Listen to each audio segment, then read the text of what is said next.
अफगानिस्तान में अब धीरे धीरे तालिबान का कब्जा दोबारा से होने लगा है। अमेरिका के हमले के बाद धरती में मिल चुका तालिबान का उदय एक बार फिर से होने लगा। एक बार फिर से चर्चा में आए तालिबान के बारे में आपके मन में हजार सवाल उठ रहे होंगे कि तालिबान आखिर है कौन और आखिर क्यों इन्हें इतना क्रूर माना जाता है। तो आइए हम आपको इस रिपोर्ट में तालिबान के बारे में समझाते हैं।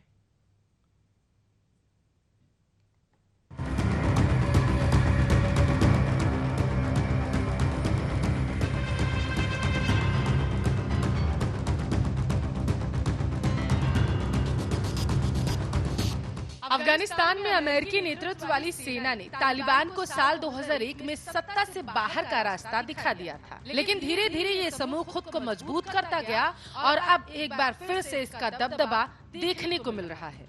करीब 2 दशक बाद अमेरिका 11 सितंबर 2021 तक अफगानिस्तान से अपने सभी सैनिकों को हटाने की तैयारियों में जुटा है। तालिबानी लड़ाकों का नियंत्रण क्षेत्र बढ़ता जा रहा है। आशंका ये उभरने लगी है कि वे सरकार को अस्थिर कर सकते हैं। तालिबान ने अमेरिका के साथ साल 2018 में बातचीत शुरू कर दी थी। फरवरी 2020 में दोहा में दोनों पक्षों के बीच समझौता हुआ, जहां अमेरिका ने अफगानिस्तान से अपने सैनिकों को हटाने की प्रतिबद्धता जताई और तालिबान अमेरिकी सैनिकों पर हमले बंद करने को तैयार हो चुका। समझौते में तालिबान ने अपने नियंत्रण वाले इलाके में अलकायदा और दूसरे चरमपंथी संगठनों के प्रवेश पर पाबंदी लगाने की भी बात कही और राष्ट्रीय स्तर की शांति बातचीत में शामिल होने का भरोसा दिलाया। लेकिन समझौते के अगले साल से ही तालिबान ने अफगानिस्तान के आम नागरिकों और सुरक्षा बल को निशाना बनाना जारी रखा। अब जब अमेरिकी सैनिक अफगानिस्तान से विदा होने की तैयारियां कर रहे हैं, तब तालिबानी समूह तेजी से देश में पांव पसार रहा है।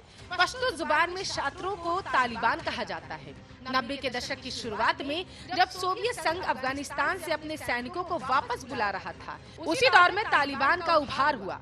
माना जाता है कि पश्तो आंदोलन पहले धार्मिक मदरसों में उभरा। इसके लिए सऊदी अरब ने फंडिंग की। इस आंदोलन में सुन्नी इस्लाम की कट्टर मान्यताओं का प्रचार किया जाता था। जल्दी ही तालिबानी अफगानिस्तान और पाकिस्तान के बीच फैले पश्तून इलाके में शांति और सुरक्षा की स्थापना के साथ साथ शरिया कानून के कट्टरपंथी संस्करण को लागू करने का वादा करने लगे। इस दौरान दक्षिण पश्चिम अफगानिस्तान की तालिबान का प्रभाव तेज हो गया। सितंबर 1995 में उन्होंने ईरान की सीमा से लगे हेरात प्रांत पर कब्जा जमा लिया। इसके ठीक 1 साल बाद तालिबान ने अफगानिस्तान की राजधानी काबुल पर कब्जा जमाया। उन्होंने उस वक्त अफगानिस्तान के राष्ट्रपति रहे बुरहानुद्दीन रब्बानी को सत्ता से हटाया था। रब्बानी सोवियत सैनिकों के अतिक्रमण का विरोध करने वाले अफगान मुजाहिदीन के संस्थापक सदस्यों में से एक थे। साल 1998 आते आते करीब 90% अफगानिस्तान पर तालिबान का नियंत्रण हो गया था। सोवियत सैनिकों के जाने के बाद अफगानिस्तान के आम लोग मुजाहिदीन की ज्यादतियों और आपसी संघर्ष से ऊब गए थे।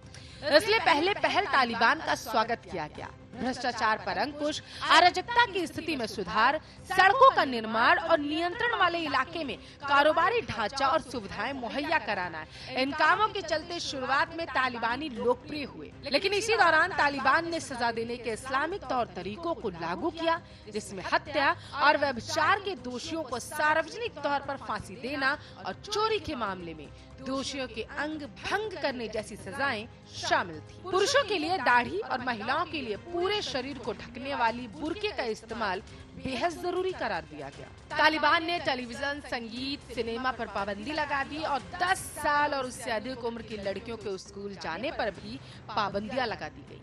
तालिबान पर मानवाधिकार के उल्लंघन और सांस्कृतिक दुर्व्यवहार से जुड़े कई आरोप लगने शुरू हो गए।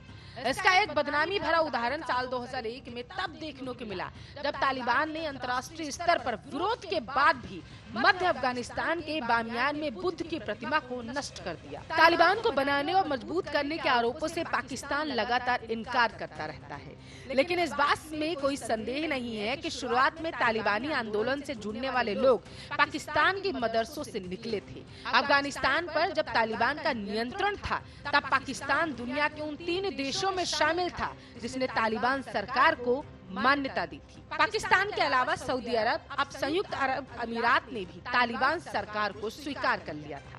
तालिबान से अपने राजनयिक संबंधों को तोड़ने वाले देशों में भी पाकिस्तान सबसे आखिरी देश रहा। एक समय ऐसा भी आया जब तालिबान ने उत्तर पश्चिम में अपने नियंत्रण वाले इलाके से पाकिस्तान को अस्थिर करने की धमकी भी दी। इस दौर में तालिबानी चरमपंथियों ने अक्टूबर 2012 को मिंगोरा नगर में अपने स्कूल से घर लौट रही मलाला यूसुफजई को गोली मार दी थी।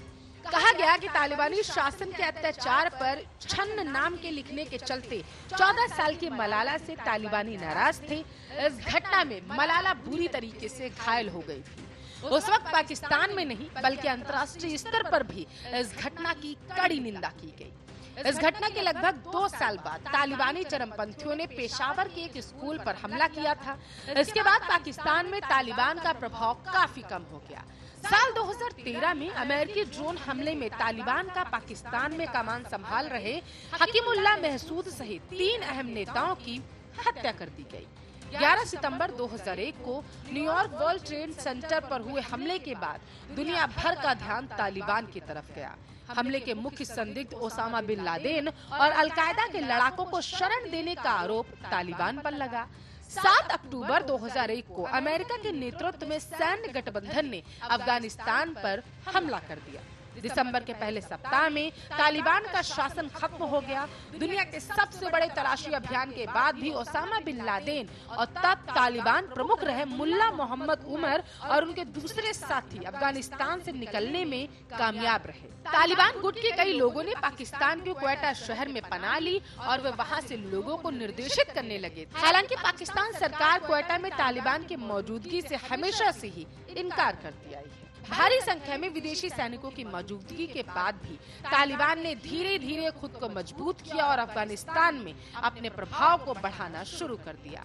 इसका नतीजा है कि देश में असुरक्षा और हिंसा का वैसा माहौल फिर से दिखने लगा जो 2001 के बाद कभी देखने को मिलता था। सितंबर 2012 में तालिबान लड़ाकों ने काबुल में कई हमले किए और नेटो के कैंप पर भी धावा बोला। साल 2013 में शांति की उम्मीद तब जगी जब तालिबान ने कतर में दफ्तर खोलने का ऐलान किया। हालांकि तब तालिबान और अमेरिकी सेना का एक दूसरे पर भरोसा कमजोर था, जिसके चलते हिंसा नहीं थमी। अगस्त 2015 में तालिबान ने स्वीकार किया कि संगठन ने मुल्ला उमर की मौत को 2 साल से ज्यादा समय तक जाहिर नहीं होने दिया।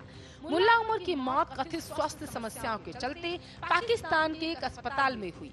इसी महीने समूह ने मुल्ला मंसूर को अपना नया नेता चुने जाने की घोषणा कर दी। इसी दौरान तालिबान ने साल 2001 की हार के बाद पहली बार किसी प्रांत की राजधानी पर अपना नियंत्रण हासिल कर लिया था। रणनीतिक तौर पर बेहद अहम शहर कुंदूज पर उन्होंने नियंत्रण स्थापित किया। मुल्ला मंसूर की हत्या अमेरिकी ड्रोन हमले में मई 2016 में हुई और इसके बाद संगठन की कमान उनके डिप्टी रहे मौलवी हिब्तुल्लाह अखुनजादा को सौंपी गई। अभी इन्हीं के हाथों में तालिबान का नेतृत्व है। फरवरी 2020 में अमेरिका और तालिबान के बीच शांति समझौता हुआ।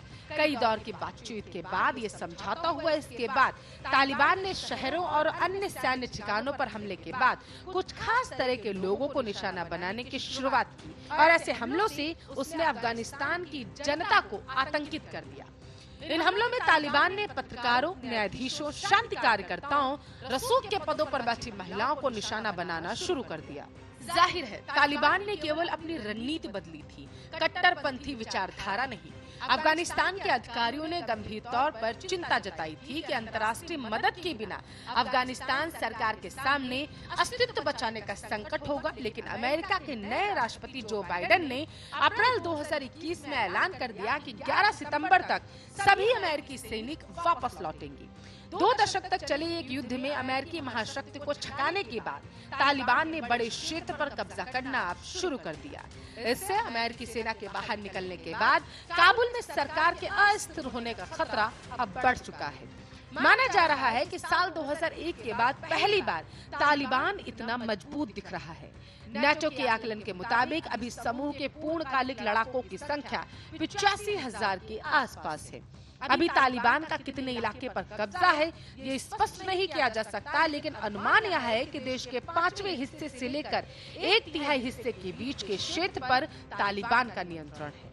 तालिबान जितनी तेजी से आगे बढ़ रहा है वह कई लोगों के लिए अब चिंता का विषय है। अफगानिस्तान में अमेरिकी नेतृत्व वाले मिशन के कमांडर जनरल ऑस्टिन मिलर ने जून में ही चेतावनी दी थी कि देश गृह युद्ध की तरफ अब बढ़ सकता है। जून महीने में ही अमेरिकी खुफिया एजेंसियों ने भी अफगानिस्तान के हालात का आकलन किया था। ये कहा जा रहा है कि इसमें अमेरिकी सैनिकों की रवानगी के 6 महीनों के भीतर अफगानिस्तान की सरकार गिरने का कथित तौर पर अनुमान व्यक्त किया गया है। Special desk Arya news.